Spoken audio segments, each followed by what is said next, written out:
दोस्तों नमस्कार, मैं doctor NK. Sharma the awakening कार्यक्रम में मैं आपका हार्दिक स्वागत करता हूं।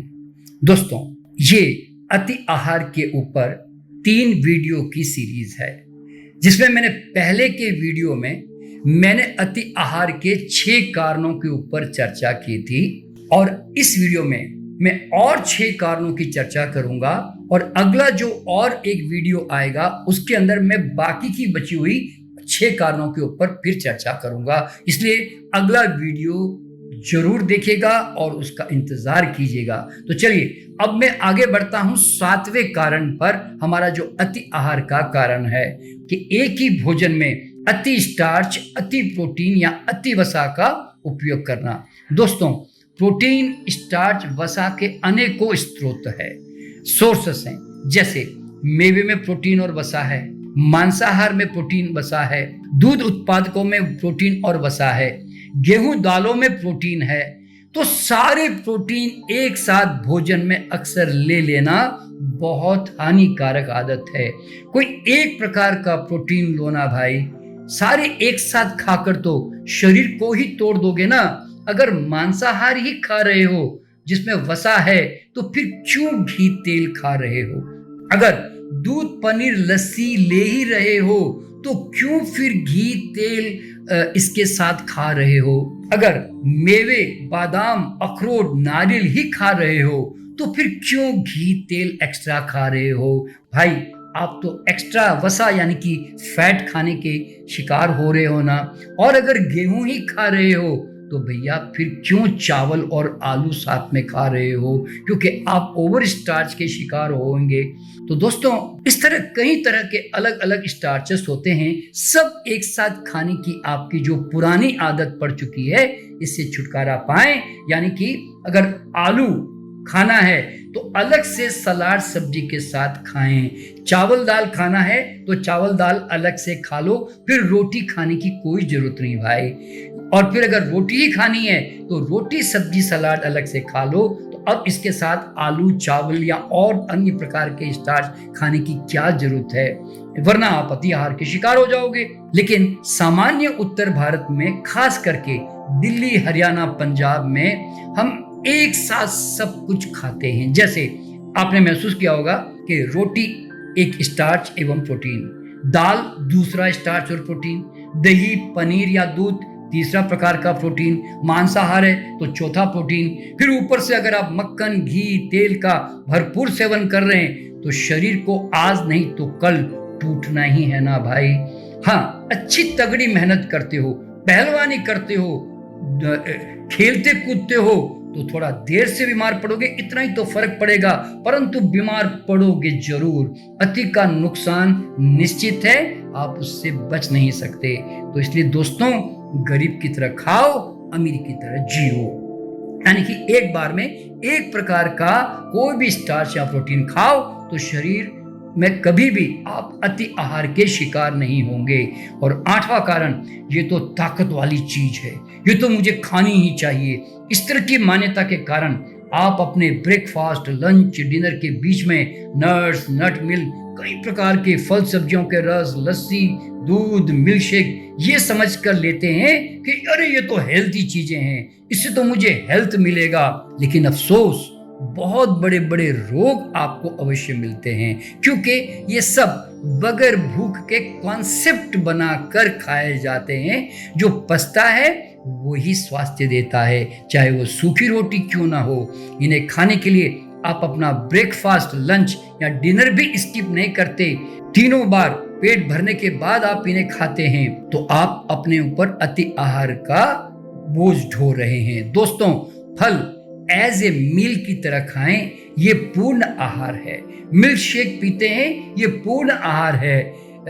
भले ये सुपाच्य है या हल्के होते हैं। अगर आप नट्स, मिल्क शेक, लस्सी, मिल्क ये भी अगर आप कभी लेते हैं तो ये अपने आप में ठोस आहार है। इन्हें कैजुअली कभी न लें, बल्कि इनको एज ए मील की तरह खाएं तो आपके शरीर पर इसका बोझ नहीं होगा। यानी कि तीनों खाने में से एक खाना स्किप कर इन चीजों का इस्तेमाल करें, नहीं तो फिर अंत में आपको ये दुखी कर जाएगा। और 9वां कारण, जूस का अधिक सेवन। दोस्तों, जूस पीना अपने आप में एक लग्जरी है, मन का मनोरंजन है। जरूर एंजॉय करें, कभी कभार या थोड़ी मात्रा में, लेकिन अगर आप ध्यान से देखेंगे तो पता चलेगा कि आप संतरा तो 2-3 ही खा पाते हो, लेकिन जूस में आप 6, 7, 8 संतरे डाल जाते हो। गाजर वैसे खाने को कहूं तो मुश्किल से 2-3 गाजर ही चबा पाओगे या खा पाओगे, लेकिन जूस में 8, 10, 15 गाजर का रस पी जाओगे। सेब ज्यादा से ज्यादा 2 खा लोगे, 3 खा लोगे, लेकिन जूस में आप 4 से 6 सेब का जूस पी जाओगे। ऐसा नहीं है कि जूस नहीं पीना है, अनेकों रोगों में, कमजोरियों में इसको औषध के रूप में जरूर आप इसका इस्तेमाल करें, और रोज पीना है तो भी जरूर पिएं, लेकिन ये अवेयरनेस रखें कि मात्रा इसकी थोड़ी होनी चाहिए, यानी कि 150 ml से 200 ml, इससे ज्यादा नहीं। दोस्तों, गन्ना इतना ज्यादा चबा ही नहीं सकते, तो फिर बड़े बड़े एक आधा लीटर के ग्लास गन्ने का रस पीने का क्या तुक भैया। तो इसीलिए छोटी ग्लास गन्ने का रस पिए। क्यों? आप इससे ज्यादा गन्ना चबा नहीं सकते। जूस से भी बेहतर खाना ही होता है, क्योंकि उसमें कम से कम फाइबर या मुंह का सलाइवा दोनों मिलते तो हैं, लेकिन जूस में अति आहार की संभावना जरूर होती है। इसलिए juice as a medicine, as a treatment की तरह ले लें या शौक के रूप में ले लें, एंजॉय करें, लेकिन इस बात का ध्यान रखें कि इसमें अति आहार की संभावना रहती है। और 10वां कारण, तनाव, डिप्रेशन, एक्यूट बुखार, दर्द और बीमारियों में कभी अच्छी भूख नहीं होती, यानी अच्छी बीमारी और अच्छी भूख कभी साथ में नहीं चलते। इसलिए तीव्र रोगावस्था में भूख न होने पर डर के मारे, साइकोलॉजिकल आदत के मारे ठोस खाना न खाएं। जैसे बुखार आ गया, दस्तें लग रही है, उल्टियां हो गई, या बहुत सीवियर बॉडी में पेन हो रहा है, तो उस समय आप जानते हैं ना कि शरीर में उस समय भूख जैसी कोई स्थिति नहीं होती, तो उस समय मैक्सिमम लिक्विड्स, जूस, सूप और जूसी फ्रूट्स पर रहें। अन्यथा आप अति आहार के कारण आप कभी जल्दी ठीक नहीं हो पाएंगे। दोस्तों, ये बात हमेशा ध्यान में रखें कि बीमारी में खाना शरीर को और ज्यादा बीमार करना है, क्योंकि शरीर की उस समय क्षमता, खास करके इमरजेंसी में शरीर की पूरी ताकत उपचार में लगी रहती है, उस नेगेटिव इन्फेक्शन को फाइटिंग करने में लगी रहती है। इसके कारण वो भूख नहीं लगाता, लेकिन आप कॉन्सेप्ट बनाकर या डर के मारे आप अगर ठोस खाना खाते हैं और आप उनको दवाइयों से उनको दबाने की भी कोशिश करते हैं, तो दोस्तों आप अति आहार के शिकार हो जाओगे, क्योंकि आपके शरीर ने नहीं भूख लगाकर आपको सूचना दी, लेकिन आपने इस बात को नहीं सुना और आप दूसरों की बातें सुनकर, डॉक्टरों की बातें सुनकर, परिवार की बातें सुनकर आपने किसी तरह खा लिया, तो ये आपको बीमार करके रहेगा। और 11वां कारण दोस्तों अति आहार का ये है कि कुक फूड ही अपने आप में अति आहार का सबसे बड़ा कारण है, क्योंकि रॉ फूड में वाटर कंटेंट अच्छी मात्रा में होने के कारण आप ज्यादा खा ही नहीं सकते। दोस्तों, तरबूज कितना खा लोगे, खरबूजे कितने खा लोगे, संतरे कितने खा लोगे, अपने आप में उसमें सेल्फ लिमिटेशन है, लेकिन कुक फूड के सॉफ्ट हो जाने के कारण और मसालों की उत्तेजना के कारण और चबाया नहीं जाने के कारण हमेशा ज्यादा खाया जाएगा ही। लेकिन raw food, fruits, salad, sprouts, nuts, ये सब अच्छी तरह चबाना ही पड़ता है, तभी आप निगल पाते हैं। और दोस्तों, इस बात को आप अच्छी तरह जानते हैं ना कि जिस चीज को बहुत देर तक चबाना पड़ता है, तो आप उसको कैसे ज्यादा खा पाओगे। इसके कारण रॉ फूड में कभी अति आहार की कोई संभावना ही नहीं है। हाँ, कुक फूड हो गया तो फिर संभावना है। तो इसलिए दोस्तों, कुक फूड को सोच समझकर एक सीमा के भीतर खाएं, क्योंकि उसमें मसालों की एक झूठी उत्तेजना आप जुड़ी हुई है। और 12वां कारण है दोस्तों, सबसे महत्वपूर्ण अति आहार का कारण है कि बेहोशी में खाना। इस दुनिया में बहुत कम लोग होश पूर्वक खाना खाते होंगे। शायद जैन, बुद्धिस्ट, विपश्यी साधक या ओशो को गहराई से समझे हुए कुछ ज्ञानी या कुछ योगी या आध्यात्मिक गुरु, संत, महात्मा, इन्हें छोड़कर संपूर्ण मानव जाति बेहोशी में ही खाना खाती है। बेहोशी में खाना खाने का मतलब है जब आप भोजन करते हैं तब आप उस समय खाना नहीं खाते, आप उस समय टीवी खाते हैं, आप उस समय न्यूज़पेपर खाते हैं, आप उस समय गपशप खाते हैं, आप उस समय 10 जगह दिमाग को भगाने वाला कार्यक्रम कर रहे होते हैं। तो दोस्तों, अगर आप 50 निवाले उस समय भोजन में खाते हैं ना, तो आपको मुश्किल से 10 निवाले याद रहते हैं और बाकी निवालों में आप कहीं और ही उलझे हुए होते हैं। तो दोस्तों, 40 निवाले कब भीतर आपके खिसक गए आपको पता ही नहीं चला। इसके कारण आपको जब पता नहीं चला तो आप स्वाद को चूक गए तो वो फिर दोहराना चाहते हैं। इस तरह अति आहार के आप शिकार होंगे ही। स्वाद और लालच में आप इतना जरूर खाएंगे कि पानी की भी जगह नहीं छोड़ेंगे। बस रोज आपकी ये आदत जो है जारी रहती है। इसे बचना है तो अब होश पूर्वक सब डिस्ट्रैक्शन से मुक्त हो जाएं। भोजन को चंद सेकंड तक देखें, परमात्मा को धन्यवाद दें कि फिर भूख लगी और फिर एक बार और खाने का अवसर प्राप्त हो रहा है।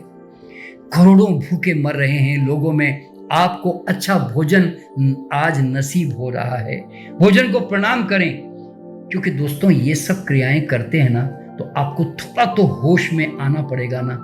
फिर एक निवाला खाने की कोशिश करें और उसको खूब अच्छी तरह पूरी तरह मुंह में चबाएं और पूरा उसको घुमाएं और कोशिश करें कि भोजन ज़्यादा पतला पानी वाला ना हो। जैसे चावल जनरली कोई नहीं चबाता, दाल इतनी पतली बना देते हैं दोस्तों कि चबाने का मौका ही नहीं मिलता। सब्जियां इतनी झोलदार यानी पतली रसे वाली बना देते हैं कि फटाफट रोटियां, पूड़ियां, चावल 2-4 दांत मारकर निगलना पड़ता है।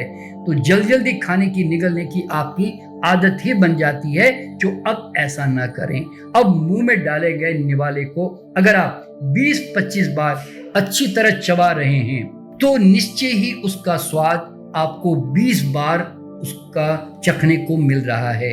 फिर दूसरा निवाला, फिर तीसरा निवाला। अब आप होश पूर्वक एक एक निवाले का अगर पूरा स्वाद चख रहे होते हैं ना तो कहीं न कहीं दोस्तों आपको ये अनुभव में आएगा कि सेम स्वाद अब रिपीट होता जा रहा है और अब आप उससे तृप्त होते जा रहे हैं। दोस्तों, आप होश में नहीं रहोगे ना तो आप तृप्ति महसूस नहीं करोगे। जिस दिन आपने स्वाद का पूरा आनंद ले लिया अच्छी तरह चबाकर, आप ज्यादा कभी नहीं खा पाएंगे और होश में रहेंगे, साक्षी भाव से खाएंगे तो कहीं न कहीं आपको ये 100% एहसास होगा कि अब एक निवाला भी मुझे भारी पड़ रहा है, अनावश्यक है। पेट पूरी तरह भरने के संकेत मिल चुके हैं, लेकिन अगर बेहोश होंगे तो कुछ भी खा जाएंगे और इन पेट के संकेतों को आप समझ भी नहीं पाएंगे। दोस्तों, कई बार मैं अपने जीवन में होश पूर्वक खाने की आदत के कारण 1 चम्मच दाल भी या 1 एक्स्ट्रा संतरे की फांक या 1 रोटी का टुकड़ा भी जो बच जाता ना दोस्तों, मैं उसको नहीं खा पाता हूं, क्योंकि मेरा शरीर मुझे संकेत दे देता है और ये संकेत सबके पास आता है, सबका शरीर बोलता है, लेकिन चूंकि हम होश में नहीं हैं इसलिए हम इस संकेत को समझ नहीं पाते हैं। इसलिए दोस्तों, सचमुच अगर अति आहार से बचना है तो खाते वक्त पूरी तरह एकाग्र चित्त होकर साक्षी भाव से पूरा आनंद लेते हुए उसको खाइए, तो कभी अति आहार के आप शिकार नहीं होंगे। अति आहार बंद होते ही आपका वजन अपने आप संतुलित होने लगेगा। दोस्तों, आप जैसा चाहे खाना खा रहे हैं, एक बार आप जरूर प्रयोग करके देखें कि जब से आपने होश में खाना खाना शुरू किया है और वही पुराना वाला आप खाना खा रहे हैं जिसमें थोड़ी एक्स्ट्रा वसा होगी या एक्स्ट्रा प्रोटीन होगा, जो भी होगा, आप हैरान हो जाओगे कि वही सेम खाना खाकर जहां मेरा लगातार वजन बढ़ता जा रहा था, अब वही खाना खाकर अब आपका वजन कम होता जा रहा है। क्यों? क्योंकि आप उस समय उसको अच्छी तरह चबा रहे हो और आप होश में खा रहे हो, उसका असर आपको पता चलने लगेगा। और इतना ही नहीं, आपका पेट अच्छी तरह साफ होगा। क्यों? आपने उसको अच्छी तरह चबाया है। और आपको नींद बढ़िया आएगी क्योंकि चबाने के कारण गैस नहीं बनती पेट में। शरीर बड़ा हल्का होगा, दिमाग बड़ा चुस्त होगा। और स्वास्थ्य किसको कहते हैं, वो पहली बार आपको अनुभव में आने लगेगा। तो इसलिए दोस्तों, होश पूर्वक खाने की आदत डालें। तो दोस्तों, इस वीडियो में मैंने 6 कारणों की चर्चा की है। मैंने इसके पहले वाली वीडियो में भी 6 कारणों की चर्चा की थी। इस तरह 12 कारण मैंने अब तक आपको समझाए हैं। अब और 6 कारण दोस्तों बच गए हैं, वो मैं आपको अगले वीडियो में बताऊंगा। उसके लिए जरूर इंतजार कीजिएगा और उसको जरूर सुनिएगा। तो चलिए, मैं आपको फिर से मुलाकात करूंगा अगली वीडियो में।